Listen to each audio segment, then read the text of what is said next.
Good morning all of you. शिक्षा सप्तक में आपका स्वागत है।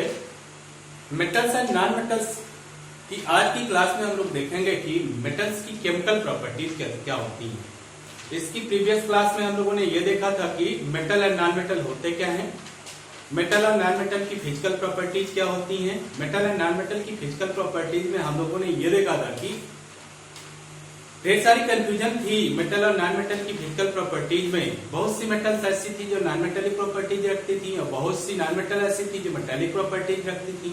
आज हम लोग देखेंगे कि मेटल की केमिकल प्रॉपर्टीज कैसी होती है। मेटल की केमिकल प्रॉपर्टी को हम लोग 4 स्टेप में पढ़ेंगे। पहले स्टेप में ये देखेंगे कि मेटल को जब हम एयर के साथ दहन करते हैं, वायु के साथ जब हम जलाते हैं तो क्या होता है। जब हम मेटल को एयर के साथ बर्न करते हैं तो फिर क्या होगा। दूसरे में हम लोग ये देखेंगे कि मेटल को जब हम वाटर के साथ रिएक्शन कराएंगे तो क्या होगा। तीसरे स्टेप में हम लोग देखेंगे कि मेटल की रिएक्शन जब हम एसिड से कराएंगे तो फिर क्या होगा। और चौथे स्टेप में हम लोग देखेंगे कि मेटल की रिएक्शन जब अदर मेटल सॉल्ट से होगी तो फिर क्या होगा। तो यहां से हम लोग को ये मालूम होगा कि मेटल कौन सी मेटल रैपिड रिएक्शन करती है, कौन सी मेटल स्लो रिएक्शन करती है, क्या सारी की सारी रिएक्शन देती हैं। तो इस तरह से हम लोग को जो केमिकल प्रॉपर्टी है वो 4 स्टेप में पढ़नी है। तो पहली प्रॉपर्टी हम लोग देखते हैं कि मेटल जब ऑक्सीजन के साथ रिएक्शन करेगी तो फिर क्या होगा। तो पहली प्रॉपर्टी में हम लोग केमिकल प्रॉपर्टी में देखेंगे कि मेटल्स जो हैं ये जब एयर के साथ ऑक्सीजन के साथ जलाए जाएंगे तो क्या होगा। क्योंकि हम लोग जानते हैं कि ऑक्सीजन खुद रिएक्टिव होती है, इसके साथ ऑलमोस्ट सारी मेटल कंबाइंड हो जाती हैं और मेटल का ऑक्साइड बना देती हैं।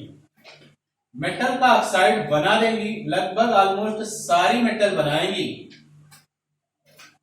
अब ये मेटल ऑक्साइड जो बन रही है तो कौन सी मेटल्स ऐसी हैं जो तेजी से मेटल ऑक्साइड बनाएंगी, रैपिड रिएक्शन करेंगी, कौन सी मेटल ऐसी है जो स्लो रिएक्शन करेंगी।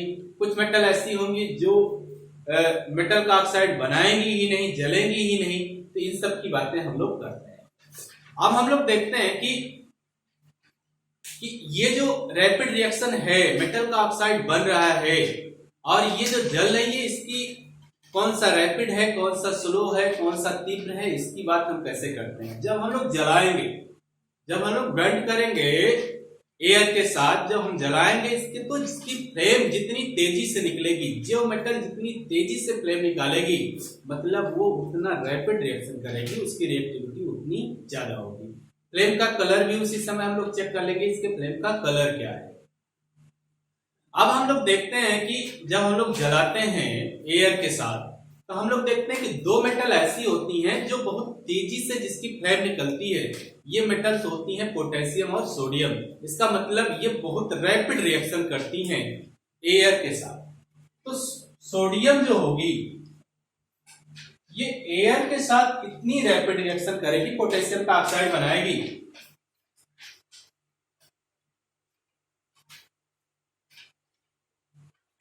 पोटेशियम का ऑक्साइड बनाएगी और ये रिएक्शन इतनी रैपिड होती है कि ये खुले में अगर हो जाए तो फिर कैच फायर कर देगी। इतनी तेजी से रिएक्शन करती है, इतनी तेजी से रिएक्शन करती है कि ये इसको जला देती है।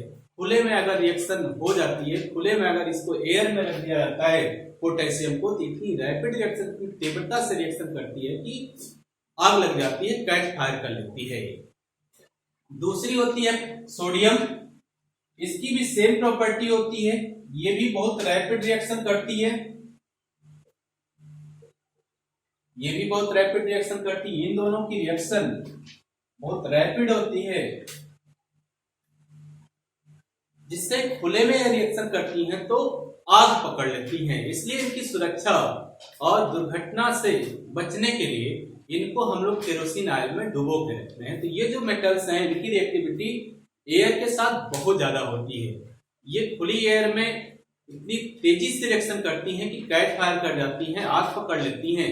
इसलिए इनको दुर्घटना से बचने के लिए और इनकी सुरक्षा के लिए इनको हम केरोसिन ऑयल में डाल देते हैं।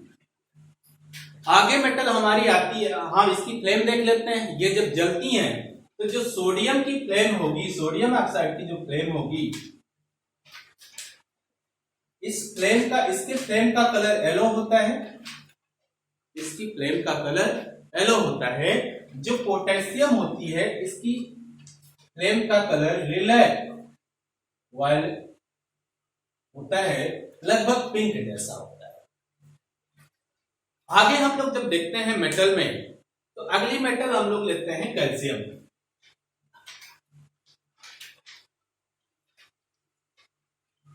कैल्शियम मेटल की बात करते हैं, तो कैल्शियम भी जब ऑक्सीजन के साथ जलाया जाता है तो कैल्शियम का ऑक्साइड बनता है, लेकिन उसकी रिएक्टिविटी इनसे कम होती है, वहां कैच फायर नहीं करती है।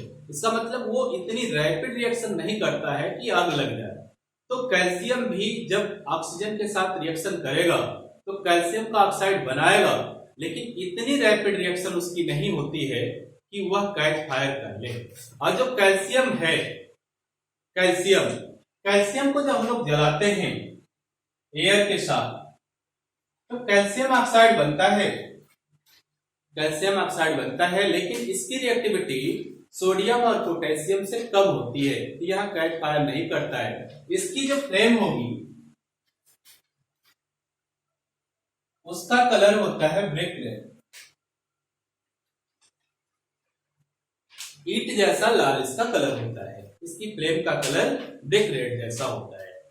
अब अगली जो मेटल हम लोगों की आती है वो मैग्नीशियम आती है। इसकी रिएक्टिविटी और कम होती है और स्लो होती है। ये जब रिएक्शन करती है ऑक्सीजन के साथ, जब इसको जलाया जाता है मैग्नीशियम को, तो इसकी रिएक्टिविटी भी कम होती है, तो मैग्नीशियम का ऑक्साइड बनता है और इसकी जो फ्लेम होगी उस फ्लेम का कोई कलर नहीं होता है। आगे हम लोग बताएंगे कि फ्लेम का कलर, जब हम लोग यस वाला के एलिमेंट पढ़ेंगे तो वहां ये हम लोग पढ़ेंगे कि फ्लेम का कलर आखिर होता कैसे है। ऑक्सीडेशन स्टेट के बाद जब वो लौट के आते हैं तो जिस स्पेक्ट्रम में जो मेटल जो कलर शो करता है, उसके स्पेक्ट्रम में जो कलर शो होता है वो उसका फ्लेम का कलर हो जाता है। तो यहाँ पर हम लोग देखते हैं कि मैग्नीशियम कोई कलर शो नहीं करेगा, इसके जो फ्लेम का कलर होगा उसको व्हाइट बता दिया जाता है, इसकी फ्लेम का कलर व्हाइट हो जाएगा। इसकी फ्लेम का जो कलर होगा उसको व्हाइट बता दिया जाएगा, जबकि इसकी फ्लेम का कोई कलर नहीं होता है। इसका रीजन हम लोग जब यस ब्लॉक एलिमेंट पढ़ेंगे आगे की क्लास में तो वहां पता चल जाएगा। अब हम लोगों ने देखा कि पोटेशियम, सोडियम, कैल्शियम और मैग्नीशियम, इसमें जो रिएक्टिविटी ऑर्डर हुआ, जो रिएक्टिविटी हुई ऑक्सीजन एयर के सापेक्ष, वो रिएक्टिविटी पोटेशियम और सोडियम की सबसे ज्यादा थी, कैल्शियम की उससे कम थी और मैग्नीशियम की कैल्शियम से कम थी। इन सब लोगों ने मेटल का ऑक्साइड बनाया। अब हम लोग देखते हैं कि आगे के जो हमारे मेटल हैं, उन मेटल में जैसे हमारा आ गया जिंक, एल्युमिनियम और कॉपर। तो जिंक आ गया, एल्युमिनियम आ गया, आयरन आ गया, कॉपर। अब ये क्या हुआ कि ये जो आपके मेटल्स हैं,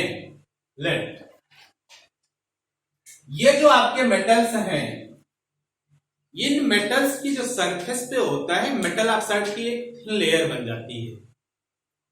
जैसे जिंक है तो जिंक की जो सरफेस होगी उसकी सरफेस पे जिंक ऑक्साइड की एक थिन लेयर बन जाएगी। अब ये थिन लेयर क्या करेगी, इसके फर्दर ऑक्सीडेशन को रोक देगी, इसका पुनः ऑक्सीकरण नहीं होगी। तो ये जो मेटल्स होती हैं ये जलती तो है एयर के साथ और मेटल का ऑक्साइड भी बनाएगी, लेकिन इन मेटल की जो सरफेस होगी, इस सरफेस पे थिन लेयर बन जाएगी मेटल ऑक्साइड की, जिससे इन मेटल्स का फर्दर ऑक्सीडेशन नहीं होगा, पुनः ऑक्सीकरण नहीं होगा, जो इसके फर्दर ऑक्सीडेशन को रोकती है, जो इसके पुनः ऑक्सीकरण को रोकती है। अब हम लोग देखते हैं कि इसके बाद कुछ मेटल्स ऐसी हैं जो एयर के साथ जलती नहीं है। जैसे आयरन को अगर आप जलाएं एयर के साथ तो वो एयर के साथ नहीं जलेगी, लेकिन आयरन का अगर आप चूर्ण लें, आयरन का अगर आप चूर्ण लें, आयरन को अगर आप जलाने लगेंगे एयर के साथ तो आयरन ब्रन नहीं करेगी, आयरन नहीं जलेगी। लेकिन अगर आप आयरन का चूर्ण लें, इसके छोटे छोटे टुकड़े ले लें आयरन के, और उसको आप ऑक्सीजन की फ्लेम के साथ जलाएं तो फिर यह बहुत तेजी से जलने लगता है, आयरन का ऑक्साइड बनाएगा और बहुत तेजी से जलेगा, यह रैपिड रिएक्शन कर जा रहा है। कॉपर क्या होता है कि कॉपर को जब आप जलाते हैं तो कॉपर गर्म हो जाती है, कॉपर गर्म हो जाएगी और जिस मेटल के संपर्क में आ जाएगी वहां पर अपना ब्लैक कलर छोड़ देगी। तो कॉपर ऑक्साइड जो बनेगा, कॉपर ऑक्साइड ब्लैक कलर का हो जाएगा। तो कॉपर जब जलेगा ऑक्सीजन के साथ तो copper oxide, copper second cupric oxide बनाएगा और इस क्यूप्रिक ऑक्साइड का जो कलर होगा वो ब्लैक होगा। क्यूप्रिक ऑक्साइड का जो कलर होगा वो ब्लैक होगा और कॉपर की जो फ्लेम होगी वो ब्लू ग्रीन होगी। कॉपर की जो फ्लेम होगी वो ब्लू ग्रीन होगी, इसकी जो फ्लेम होगी वो ब्लू ग्रीन होगी। अब कुछ मेटल्स ऐसे हैं जो इसके साथ जलेंगे ही नहीं, एयर के साथ जलेंगे ही नहीं, चाहे आप टेम्परेचर कितना भी कर दें। उसमें है सिल्वर है, गोल्ड है, प्लेटिनम है। सिल्वर, गोल्ड और प्लेटिनम एयर के साथ जलेंगे नहीं, आप किसी भी टेम्परेचर पे इनको जलाएं तो इनके साथ एयर की रिएक्शंस नहीं होगी। अगर सिल्वर की रिएक्शन आप कराने लगे एयर के साथ, इसको जलाने लगे तो ये रिएक्शन नहीं होगी। गोल्ड के साथ अगर आप एयर में गोल्ड को जलाने लगे तो भी ये रिएक्शन नहीं देगा। तो सिल्वर और गोल्ड को आप किसी भी टेम्परेचर पे एयर के साथ जला नहीं सकते हैं। तो इस तरह से हम लोगों ने देखा कि मेटल्स जब एयर में जलाई जाती हैं, एयर में बर्न की जाती हैं तो फिर क्या होता है। तो हम लोगों ने देखा कि सोडियम और पोटेशियम दो मेटल की रिएक्टिविटी बहुत ज्यादा है, बहुत रैपिड रिएक्शन करती हैं।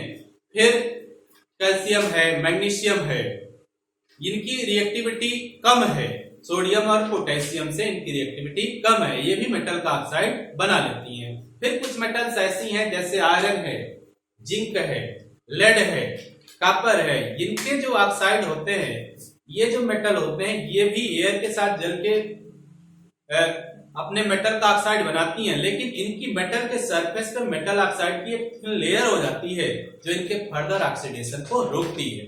हम लोगों ने आगे देखा कि सिल्वर, गोल्ड जैसी भी कुछ मेटल हैं जो मेटल किसी भी टेम्परेचर पे वायु के साथ जलती नहीं है, ब्रन नहीं करती है।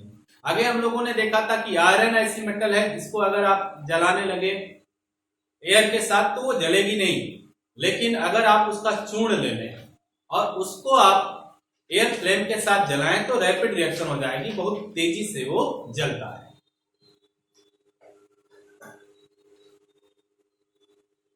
सेकेंड रिएक्शन जब हम लोग देखते हैं कि मेटल की केमिकल रिएक्शन, वो देखते हैं कि मेटल जब वाटर के साथ रिएक्शन करता है तो फिर क्या होता है।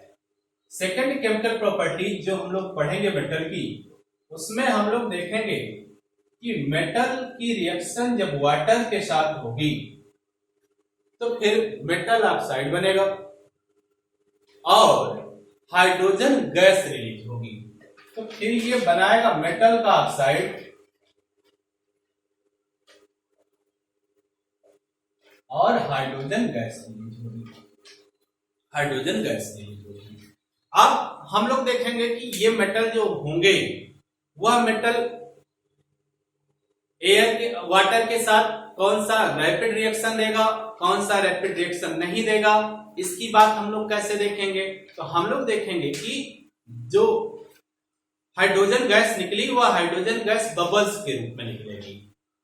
अब जहां पर ये बबल तेजी से निकलेंगे, अगर वाटर में आपने मेटल को डाला और बबल तेजी से निकलने लगे तो आप समझ जाइए कि जो मेटल आपने वाटर में डाला है उसकी रिएक्टिविटी वाटर के प्रति बहुत ज्यादा है, वह बहुत ज्यादा रिएक्टिव है वाटर पे। और जहां बबल धीरे धीरे निकले तो सीधा समझिए कि उसकी रिएक्टिविटी कम होगी। अगली बात हम लोग टेम्परेचर की देख लेते हैं। टेम्परेचर अगर इंक्रीज कर रहा है तो मतलब रैपिड रिएक्शन हो रही है। टेम्परेचर अगर धीमे धीमे इंक्रीज कर रहा है, ज्यादा इंक्रीज नहीं कर रहा है तो रिएक्शन स्लो होती है। अब हम लोग देखते हैं कि इसमें कौन सी मेटल्स ऐसी हैं जो रैपिड रिएक्शन करती हैं, कौन सी मेटल ऐसी हैं जो स्लो रिएक्शन करती हैं, और कौन सी मेटल ऐसी हैं जो वाटर के साथ रिएक्शन ही नहीं करती हैं।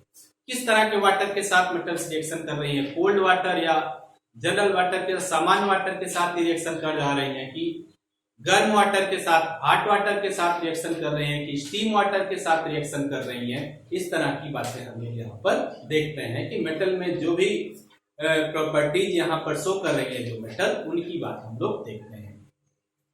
अब यहाँ भी हम लोग देखेंगे कि पोटेशियम और सोडियम यहाँ भी बहुत रैपिड रिएक्शन करेंगी वाटर के साथ, सोडियम और पोटेशियम ये दोनों यहां भी बहुत रैपिड रिएक्शन करेंगी वाटर के साथ, बनाएंगी पोटेशियम का ऑक्साइड, बनाएंगी सोडियम का ऑक्साइड, हाइड्रोजन गैस रिलीज करेंगी, हाइड्रोजन गैस रिलीज करेंगी और ढेर सारी मात्रा में हीट निकालेंगी, जो थर्मिक रिएक्शन देंगी। ढेर सारी मात्रा में यहाँ पर हीट रिलीज होगी और ये इतना ज्यादा हीट रिलीज करेंगी कि यह हीट इस हाइड्रोजन को जला देगा। जितनी ज्यादा हीट होगी कि यह हीट यहाँ पर हाइड्रोजन को जला देगा और जो पोटेशियम है ये वाटर में जलने लगेगी। यही काम सोडियम में भी होगा। इतनी ज्यादा मात्रा में हीट रिलीज होगी कि यह इस हाइड्रोजन को जला देगा और सोडियम जो होगी वह वाटर में जलने लगेगी, सोडियम भी वाटर में जलने लगेगी। तो हम लोगों ने देखा कि सोडियम और पोटेशियम की रिएक्टिविटी वाटर के साथ बहुत ज्यादा है, बहुत रैपिड रिएक्शन करेंगे ये और ढेर सारी मात्रा में ये हीट निकालेंगे, एक्सोथर्मिक रिएक्शन शो करेंगे, ऊष्माक्षेपीय अभिक्रिया शो करेंगे। इतनी ज्यादा हीट देंगे कि इस हीट से यह जो हाइड्रोजन रिलीज हो रही है वह हाइड्रोजन कैच फायर कर लेगी, मतलब इसमें आग पकड़ लेगी और जो पोटेशियम और सोडियम है ये वाटर में जलने लगे। आगे हम लोग देखते हैं कि आगे की जो रिएक्शंस होती हैं वो कैसे होंगी। आगे जो हमको मिलेंगी वह मिलेगी कैल्शियम, कैल्शियम हमको मिलेगी। कैल्शियम मेटल क्या करेगी कि कैल्शियम मेटल की जो रिएक्टिविटी होगी वह सोडियम और पोटेशियम से कम होगी। हीट निकलेगी लेकिन इतनी हीट नहीं निकलेगी कि वह हाइड्रोजन को कैच फायर कर दे, हाइड्रोजन को जला दे। तो यहां पर आग वाग नहीं लगेगी, इसकी रिएक्टिविटी सोडियम और पोटेशियम से कम होगी। तो कैल्शियम जब वाटर के साथ रिएक्शन करेगी तो कैल्शियम का ऑक्साइड बनेगा और H2 गैस रिलीज होगी। हीट तो रिलीज होगी, एक्सोथर्मिक रिएक्शन होगी, लेकिन इतनी हीट नहीं रिलीज होगी कि यह इस हाइड्रोजन को जला सके। तो कैल्शियम की रिएक्टिविटी कम होगी। यहां पर एक चीज ये समझने वाली है कि ये जो कैल्शियम है नॉर्मल वाटर के साथ ही रिएक्शन कर जाएगी, कोल्ड वाटर के साथ ही रिएक्शन कर जाएगी। इस बात को बहुत ध्यान से पढ़िएगा कि कंडीशन हर जगह यहाँ पर मेटल की रिएक्शन में चेंज होती रहेगी, इस बात को आप ध्यान से लर्न कीजिएगा। तो ये जो कैल्शियम है नॉर्मल वाटर कोल्ड वाटर के साथ ही रिएक्शन कर जाएगी, कैल्शियम का ऑक्साइड बनाएगी और हाइड्रोजन को रिलीज करेगी। लेकिन ये हाइड्रोजन जो रिलीज होगी ये क्या करेगी कि ये कैल्शियम की सरफेस पे जाकर चिपक जाएगी। जो कैल्शियम है उस कैल्शियम की सरफेस पे जाके चिपक जाएगी और कैल्शियम वाटर में फ्लोट करने लगेगा, कैल्शियम वाटर में तैरने लगेगा। तो यहाँ पे ये ध्यान दीजिएगा कि कैल्शियम नॉर्मल वाटर के साथ ही रिएक्शन कर जाएगी। फिर क्या होगा कि जो ये हाइड्रोजन निकली है बबल्स के रूप में, हाइड्रोजन के जो बबल्स हैं वो कैल्शियम की सरफेस पे जाके चिपक जाएंगे और कैल्शियम जो होगी वो वाटर की सरफेस पे फ्लोट करने लगेगी, तैरने लगेगी। यही बात होगी मैग्नीशियम के साथ। मैग्नीशियम की रिएक्टिविटी कैल्शियम से कम हो जाएगी। ये कैल्शियम से कम रिएक्टिव है तो इसका रिएक्शन कैल्शियम की तुलना में थोड़ा सा कम होगा वाटर से। अब यहां पर क्या होगा कि ये कोल्ड वाटर के साथ रिएक्शन नहीं करेगी, ये रिएक्टिविटी इससे कम है। अब क्या होगा, वाटर को आपको गर्म करना पड़ेगा, तो आपको हॉट वाटर लेना पड़ेगा, गर्म वाटर लेना पड़ेगा। यहां पर आप वाटर को गर्म कर देंगे, वाटर को आप गर्म कर देंगे तब ये मैग्नीशियम अब रिएक्शन करेगा, बनाएगा मैग्नीशियम ऑक्साइड और हाइड्रोजन रिलीज कर देगा। यहां पर भी क्या होगा कि जो ये मैग्नीशियम ऑक्साइड और हाइड्रोजन रिलीज होगी, हाइड्रोजन का जो बबल होगा वो मैग्नीशियम की सरफेस पे जाके चिपक जाएगा और मैग्नीशियम वाटर की सरफेस पे फ्लोट करने लगेगी, तैरने लगेगी। इस बात को यहां पर ध्यान दीजिएगा कि कैल्शियम सामान्य वाटर के साथ ही रिएक्शन कर जाएगा, कोल्ड वाटर के साथ ही रिएक्शन कर जाएगा, कैल्शियम ऑक्साइड और हाइड्रोजन रिलीज करेगा, और मैग्नीशियम हॉट वाटर के साथ रिएक्शन करेगा। यहां पर जो हाइड्रोजन रिलीज होगी, हाइड्रोजन का बबल क्या होगा कि कैल्शियम और मैग्नीशियम की सरफेस पे जाके चिपक जाएंगे, जिससे ये जो मेटल्स हैं ये वाटर में फ्लोट करने लगेंगी, वाटर में तैरने लगेंगी। अब कुछ मेटल्स ऐसी हैं जिनकी रिएक्टिविटी इन सब से कम होगी। वो मेटल्स कौन होंगी? वो मेटल्स आपकी मिलेंगी जिंक, एल्युमिनियम, आयरन और लेड। तो आपको अगली मेटल मिली जिंक, एल्युमिनियम, आयरन, ये मेटल्स आपको मिल गई। जिंक मिल गई, एल्युमिनियम मिल गई, आयरन मिल गई। ये मेटल्स क्या होंगी कि ये मेटल्स ना तो कोल्ड वाटर के साथ रिएक्शन करेंगी और ना ही हॉट वाटर के साथ रिएक्शन करेंगी। इनकी रिएक्टिविटी ऊपर की मेटल से कम हो जाएगी। अब रिएक्टिविटी जब इनकी कम हो जाएगी तो ना तो ये कोल्ड वाटर के साथ रिएक्शन कर रही है, ना हॉट वाटर के साथ रिएक्शन कर रही है। अब ये वाटर की स्टीम के साथ रिएक्शन करेंगी, वाटर की भाप के साथ ये रिएक्शन करेंगी। ये कोल्ड और हॉट वाटर के साथ रिएक्शन नहीं करेंगी, वाटर की गैसियस स्टेट, वाटर की स्टीम के साथ रिएक्शन करेंगी, वाटर की भाप के साथ रिएक्शन करेगी, स्टीम के साथ रिएक्शन करेगी। फिर अपना ऑक्साइड बनाएंगी, अपना मेटल का ऑक्साइड बनाएंगी और हाइड्रोजन गैस रिलीज करेंगी। अब जैसे एल्युमिनियम का ऑक्साइड बनेगा तो एल्युमिनियम ऑक्साइड, जिंक का बनेगा तो जिंक ऑक्साइड, आयरन का बनेगा तो आयरन का ऑक्साइड बन जाएगा। और आयरन का जो ऑक्साइड बनेगा वो Fe2O3 ऑक्साइड अपना ये सब बना लेंगे और हाइड्रोजन गैस रिलीज करेंगे। तो यहां पर ये जानिएगा कि ये जो मेटल्स हैं इनकी रिएक्टिविटी ऊपर की मेटल से कम होगी। तो यह ना तो कोल्ड वाटर से रिएक्शन करेंगे, ना हॉट वाटर से रिएक्शन करेंगे, वाटर की स्टीम से रिएक्शन करेंगे और अपने मेटल ऑक्साइड बनाएंगे और हाइड्रोजन गैस रिलीज करेंगे। अपने अपने मेटल ऑक्साइड ये बना लेंगे और हाइड्रोजन गैस रिलीज करेंगे। अब हम लोग ये देखेंगे कि कुछ मेटल्स ऐसी हैं जो वाटर के साथ रिएक्शन करेंगे, चाहे वो कोल्ड वाटर हो, चाहे वो हॉट वाटर हो, चाहे वाटर की स्टीम हो, वो वाटर के साथ रिएक्शन नहीं करेंगी। अब इसमें आपका होगा सिल्वर है, गोल्ड है, प्लेटिनम है, कॉपर है। ये जितनी भी मेटल आपको मिलेंगे, कॉपर, सिल्वर, गोल्ड, प्लेटिनम, ये वाटर के साथ रिएक्शन नहीं करेंगी। ये वाटर के साथ रिएक्शन नहीं करेंगे। ये सब की सब मेटल वाटर के साथ रिएक्शन नहीं करेंगे। तो इस तरह से हम लोगों ने देखा कि मेटल्स जब वाटर के साथ रिएक्शन करती हैं तो क्या होता है, इनकी रिएक्टिविटी ऑर्डर कैसे हम लोग डिसाइड करते हैं, कौन रैपिड रिएक्शन कर रहा है, कौन स्लो रिएक्शन कर रहा है, कौन कोल्ड वाटर के साथ रिएक्शन कर रहा है, कौन हॉट वाटर के साथ रिएक्शन कर रहा है, कौन वाटर की स्टीम के साथ रिएक्शन कर रहा है और कौन वाटर के साथ रिएक्शन कर ही नहीं रहा है।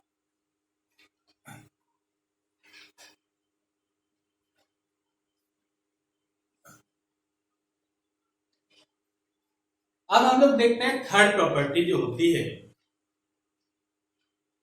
थर्ड केमिकल प्रॉपर्टी जो मेटल्स की हम लोग पढ़ेंगे कि मेटल जब एसिड से रिएक्शन करेगा तो क्या होगा। Acid base and salt, acids bases and salts में हम लोगों ने ये प्रॉपर्टी पढ़ी थी। वहां हम लोगों ने कहा था कि मेटल जब एसिड के साथ रिएक्शन करता है तो सॉल्ट बनाता है और हाइड्रोजन गैस रिलीज होती है। यहां पर हम लोग कंडीशन पढ़ेंगे, वहां पर हम लोग केवल एसिड की प्रॉपर्टी पढ़ रहे थे। यहां पर हम लोग कंडीशन पढ़ेंगे कि कौन सी मेटल होगी जो साल्ट बनाएगी और कौन सी मेटल होगी जो एसिड के साथ रिएक्शन करेंगी, इनकी रिएक्टिविटी ऑर्डर क्या होगी, किस रिएक्टिविटी ऑर्डर में ये रिएक्शन करेंगी। अब हम लोग ये देखते हैं कि अगर एसिड से रिएक्शन कर रहा है तो हाइड्रोजन रिलीज करेगा।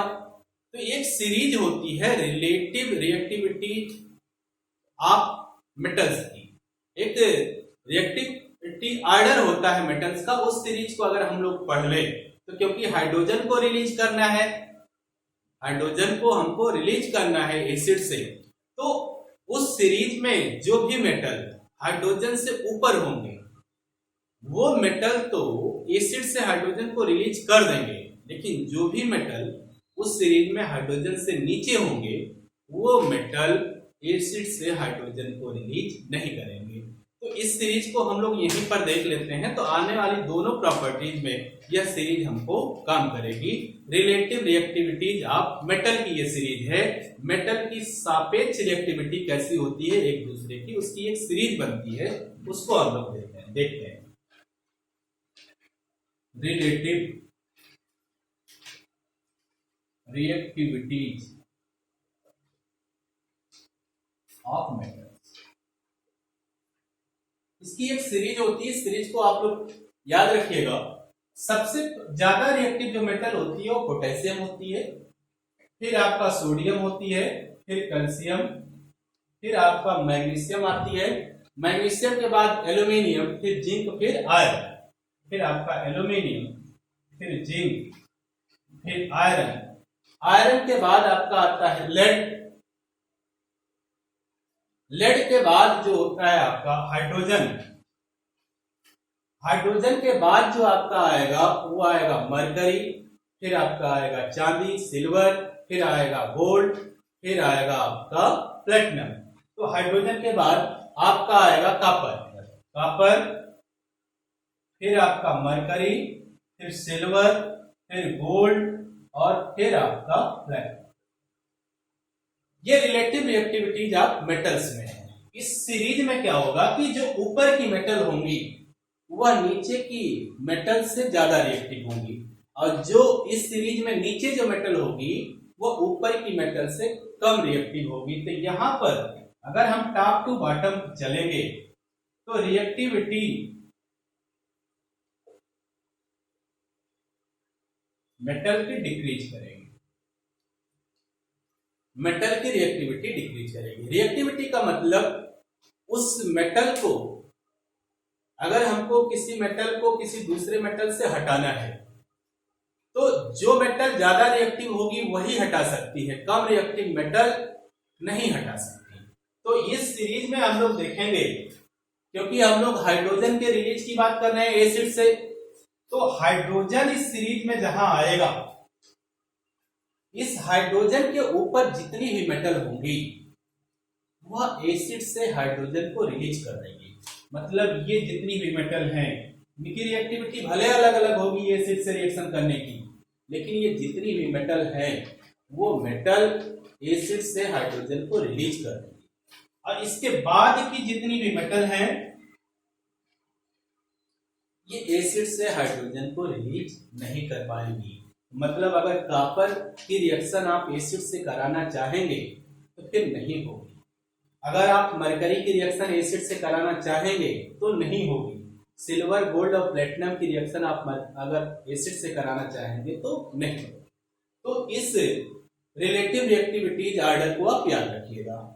तो यहां पर आप ये देखिएगा एसिड वाले केस में कि जब मेटल एसिड से रिएक्शन करेंगी तो इस हाइड्रोजन से ऊपर जितनी भी मेटल होंगी वह एसिड से हाइड्रोजन को रिलीज कर देंगे, लेकिन इस हाइड्रोजन से नीचे जितनी मेटल होंगी वह एसिड से हाइड्रोजन को रिलीज नहीं करेंगी। तो यहाँ पर आपको तुरंत समझ में आ गया होगा कि कॉपर, मरकरी, सिल्वर, गोल्ड और प्लेटिनम ये एसिड से हाइड्रोजन को रिलीज नहीं करेंगी, एसिड के साथ रिएक्शन नहीं देंगी। और sodium, potassium, sodium, calcium, magnesium, aluminium, zinc, iron और लेड ये एसिड के साथ रिएक्शन देंगी। इनका ऑर्डर भले अलग अलग होगा, रिएक्टिविटी ऑर्डर भले अलग होगा, लेकिन ये एसिड से हाइड्रोजन को रिलीज करेंगे।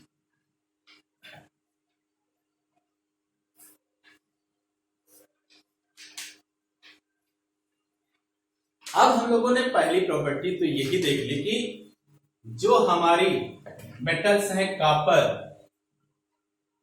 मरकरी, सिल्वर, गोल्ड और प्लेटिनम, ये एसिड के साथ रिएक्शन ही नहीं देंगे। एसिड के साथ इनकी रिएक्शन होनी ही नहीं है, ये एसिड के साथ रिएक्शन नहीं देंगे, हाइड्रोजन को रिप्लेस नहीं कर पाएंगे। आगे हम लोग देखते हैं रिएक्टिविटी ऑर्डर में पोटेशियम और सोडियम सबसे ऊपर है। तो सोडियम और पोटेशियम सबसे ऊपर है तो बहुत रिएक्टिव होंगी, बहुत रैपिड रिएक्शन करेंगी, है ना। और ये क्या होगी, बहुत डेंजरस रिएक्शन होगी। तो इनकी रिएक्शन हम लोग लैब में तो नहीं कर सकते हैं, इसमें खुली लैब में। तो इनकी रिएक्टिविटी आप देखेंगे तो इनकी रिएक्शन को हम लोग शो नहीं कर रहे हैं। रिएक्टिविटी बहुत ज्यादा होती है एसिड के साथ, तो बहुत डाइल्यूट एसिड हम लोग लेते हैं, जो भी एसिड लेते हैं वो डाइल्यूट एसिड लेते हैं। तो सोडियम पोटेशियम बहुत ज्यादा रिएक्टिव मेटल्स होते हैं, तो इनकी रिएक्शन को हम नहीं शो कर पाए। आगे हम लोग देखते हैं कि कैल्शियम, मैग्नीशियम, ये सब क्या करते हैं, ये सब करेंगे, रिएक्शन करेंगे, ठीक है, डाइल्यूट एसिड के साथ ही करेंगे, डाइल्यूट एसिड के साथ ये रिएक्शन करते हैं। अब हम लोग देखेंगे कि कैल्शियम जो होगा, कैल्शियम ये रिएक्शन करेगा, मान लीजिए एसिड के साथ, HCl के साथ, या तो ये एसिड जो भी लेंगे हम डाइल्यूट लेंगे, कंसंट्रेटेड एसिड नहीं लेंगे, डाइल्यूट एसिड लेंगे। मतलब ऐसा एसिड लेंगे जिसमें पानी की मात्रा ज्यादा हो, एसिड की रिएक्टिविटी कम हो, ऐसा एसिड लेंगे। तो फिर आपका बनेगा सॉल्ट और H2 gas release, H2 gas release. इसी तरह से अन्य जो भी एसिड्स हैं उनसे आप काम करा सकते हैं। आप मैग्नीशियम की रिएक्शन करा सकते हैं, H2SO4 से डाइल्यूट ले सकते हैं। फिर आपका साल्ट बनेगा। साल्ट कैसे बनेगा, याद है कि जो आपका एसिड है उसका निगेटिव रेडिकल और जो आपका मेटल है उसका पॉजिटिव रेडिकल, तो आपका मैग्नीशियम सल्फेट साल्ट बन जाएगा और H2 गैस आपकी रिलीज हो जाएगी। इस तरह से हम लोगों ने देखा कि रिलेटिव रिएक्टिविटी सीरीज जो मेटल्स की है, उससे हम लोगों ने देखा कि उस सीरीज में सोडियम और पोटेशियम को छोड़ के जितनी भी रिएक्शंस हैं सबसे हम सॉल्ट बना सकते हैं, हाइड्रोजन गैस रिलीज कर सकते हैं। अब हम लोग ये देखते हैं कि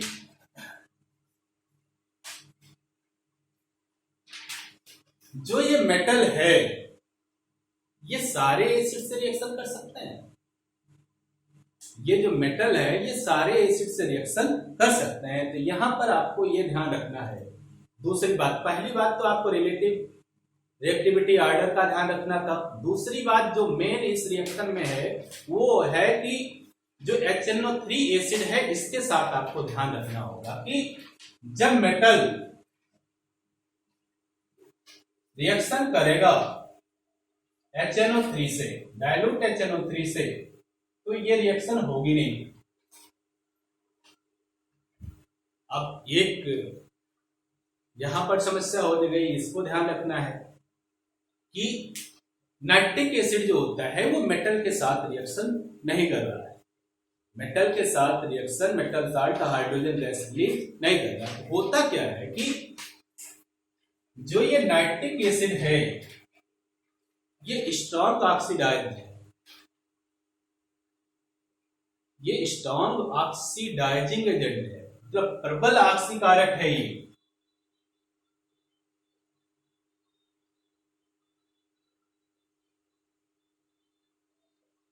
प्रबल ऑक्सीकारक है। तो जब प्रबल ऑक्सीकारक है तो मेटल से रिएक्शन करके जो हाइड्रोजन रिलीज करेगा उस हाइड्रोजन का तुरंत ही ऑक्सीडेशन कर देगा, इसका तुरंत ही ऑक्सीडेशन कर देगा और फिर इससे वाटर बना देगा। इसका तुरंत ऑक्सीडेशन करेगा और ये तुरंत वाटर फॉर्म कर देगा, वाटर बना देगा, तुरंत इसका वाटर बना देगा। इसलिए इसकी रिएक्शंस मेटल के साथ संभव नहीं होती है। जो HNO3 होता है वो सारी मेटल्स के साथ रिएक्शन नहीं करता, रिएक्शन शो नहीं करता। क्यों नहीं शो करता? क्योंकि ये प्रबल ऑक्सीकारक होता है, स्ट्रॉन्ग ऑक्सीडाइजिंग एजेंट है ये। फिर क्या करेगा, जब ये स्ट्रॉन्ग ऑक्सीडाइजिंग एजेंट है तो जैसे ही रिएक्शन में H2 रिलीज होगी, ये H2 का तुरंत ऑक्सीडेशन कर देगा, और जैसे ही H2 का ऑक्सीडेशन होगा, H2 वाटर में कन्वर्ट हो जाएगी, H2 वाटर में कन्वर्ट हो जाएगी, H2 रिलीज हो ही नहीं पाएगी, और खुद ये नाइट्रोजन के ऑक्साइड में कन्वर्ट हो जाएगा, खुद रिड्यूस्ड हो जाएगा नाइट्रोजन के ऑक्साइड में। HNO3 H2 का ऑक्सीकरण कर देगा, ऑक्सीडेशन कर देगा, वाटर बना देगा, और खुद का रिडक्शन कर लेगा, खुद रिड्यूस्ड हो जाएगा नाइट्रोजन के ऑक्साइड में। तो इस बात का यहां ध्यान रखिएगा कि HNO3 जो एसिड है, इसके साथ मेटल्स रिएक्शन करके हाइड्रोजन गैस रिलीज नहीं कर पाएंगे। क्यों नहीं रिलीज कर पाएंगे, इसका कारण आप समझ लें। लेकिन दो मेटल ऐसी हैं जो यहां हाइड्रोजन गैस रिलीज कर, इसको भी आप यहां ध्यान रखिएगा। यहां पर दो मेटल ऐसी हैं, मैग्नीशियम और मैंगनीज। मैग्नीशियम और मैंगनीज दो ऐसी मेटल हैं जो HNO3 डाइल्यूट HNO3 1% मतलब 1% एसिड रहेगा, 99% वाटर रहेगा इसमें। ये समझ जाएगा कि 1% कंसंट्रेशन है इसका, मतलब एसिड की मात्रा 1% है, वाटर 99% है, इतना डाइल्यूशन है इसका, इस एसिड का। यहां जब रिएक्शन होगी इन दो मेटल के साथ, तब आपका बन जाएगा सॉल्ट, साल्ट बना लेंगे। तो मैग्नीशियम इनके साथ सॉल्ट बनाएगा तो मैग्नीशियम नाइट्रेट बनाएगा। मैग्नीशियम नाइट्रेट कैसा होगा वो आप जान ही रहे हैं, नाइट्रेट रेडिकल, मैग्नीशियम रेडिकल। इसी तरह से मैंगनीज भी सेम शो करता है, +2 रेडिकल नाइट्रेट। तो जब मैग्नीशियम से रिएक्शन होगी तो मैग्नीशियम नाइट्रेट बनेगा, और जब मैंगनीज से रिएक्शन होगी तो मैंगनीज नाइट्रेट बनेगा, और हाइड्रोजन गैस रिलीज। तो ये तो रिएक्शन रही एसिड के साथ। एसिड के साथ जब मेटल्स रिएक्शन करते हैं तो फिर क्या होता है? तो एसिड के साथ जब मेटल रिएक्शन करना हम लोगों ने सीखना चालू किया, तो हम लोगों ने कहा कि relative reactivity series of metals को आप ध्यान में रखिए कि जो रिएक्टिविटी ऑर्डर है मेटल्स का, उस सीरीज को अगर आप ध्यान में रखते हैं तो ये रिएक्शंस आपको आराम से समझ में आ जाएगी। उसमें आपने कहा कि जो भी मेटल्स हाइड्रोजन से ऊपर हैं वो क्या करेंगे कि एसिड से हाइड्रोजन को रिलीज कर देंगे, लेकिन जो भी मेटल हाइड्रोजन से नीचे हैं रिलेटिव ऑर्डर में, वो एसिड से हाइड्रोजन को रिलीज नहीं कर सकते हैं, वो एसिड से रिएक्शन नहीं करेंगे। हम लोगों ने कहा कि सोडियम और पोटेशियम की रिएक्शन बहुत खतरनाक है, उसको हम लोग शो नहीं कर पाते हैं।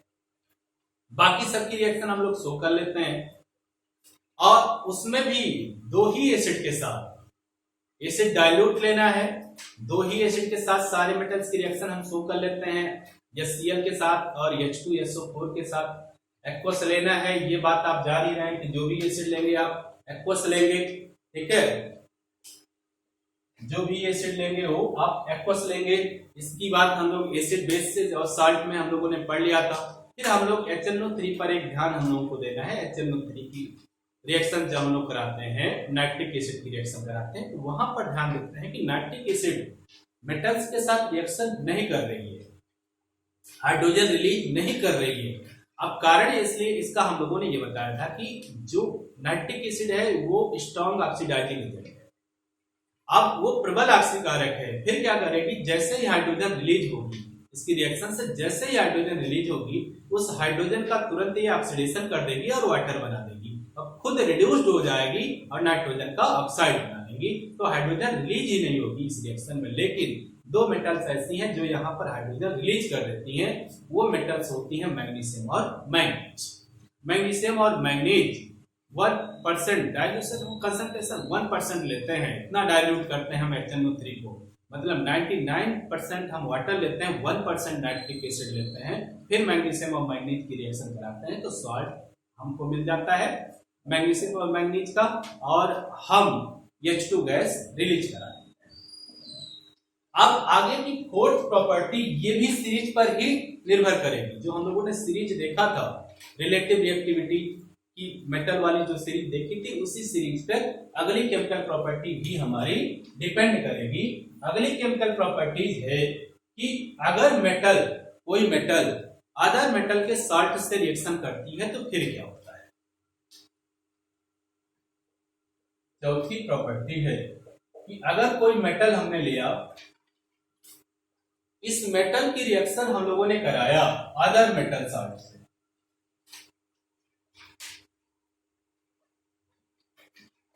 मेटल साल्ट से, यहां दो कंडीशन हो सकती है, दो कंडीशन होती है। या तो रिएक्शन होगी,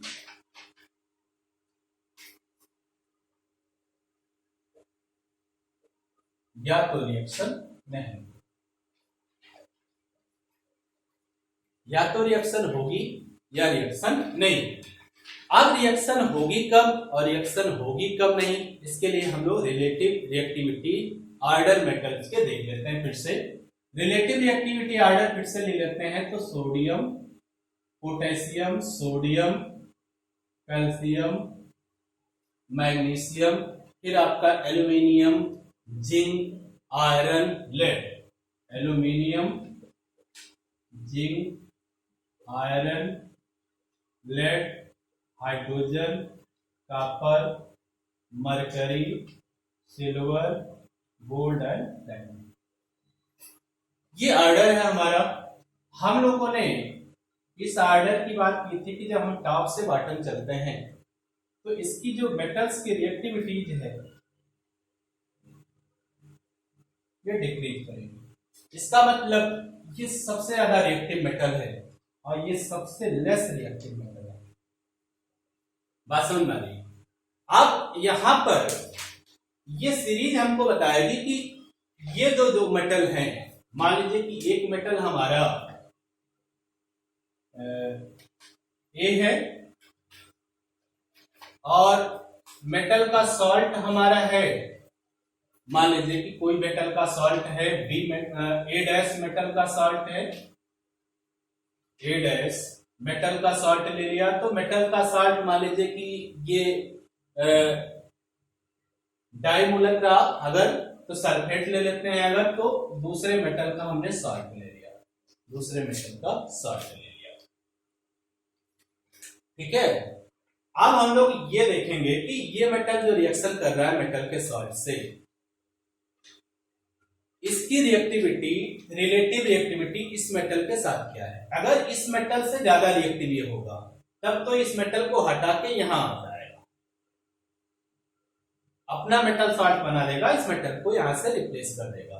लेकिन अगर इसकी रिएक्टिविटी इससे कम होगी तब यह इसको नहीं रिप्लेस कर पाएगा, मतलब ये रिएक्शन नहीं होगी। तो सीधा सीधा ये समझिए कि अगर मेटल ए की रिएक्टिविटी ए डैश से ज्यादा है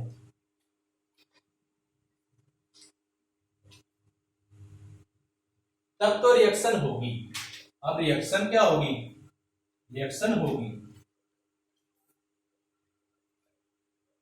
रिएक्शन होगी। और रिएक्शन होगी कैसे, ये मेटल इस मेटल की जगह पे जाके बैठ जाएगा, इसको रिप्लेस करेगा। अगर मेटल ए की रिलेटिव रिएक्टिविटी दूसरे मेटल से कम है तब रिएक्शन होगी ही नहीं, रिएक्शन नहीं है। ठीक, अब हम लोग एग्जाम्पल देख लेते हैं इसका।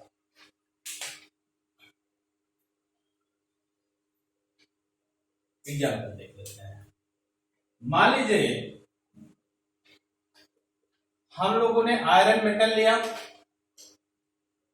और दूसरे मेटल कॉपर का एक सॉल्ट लिया, कॉपर सल्फेट, और रिएक्शन हमको करानी है और देखना है रिएक्शन हो भी रहा है कि नहीं हो रहा है। अब हम आयरन और कॉपर को देखेंगे। अगर आयरन कॉपर से ज्यादा रिएक्टिव हुआ तब तो ये रिएक्शन होगी, लेकिन अगर आयरन कॉपर से कम रिएक्टिव हुआ तो ये रिएक्शन नहीं होगी। अब आयरन कॉपर से ज्यादा रिएक्टिव का मतलब आयरन कॉपर से सीरीज में ऊपर होना चाहिए।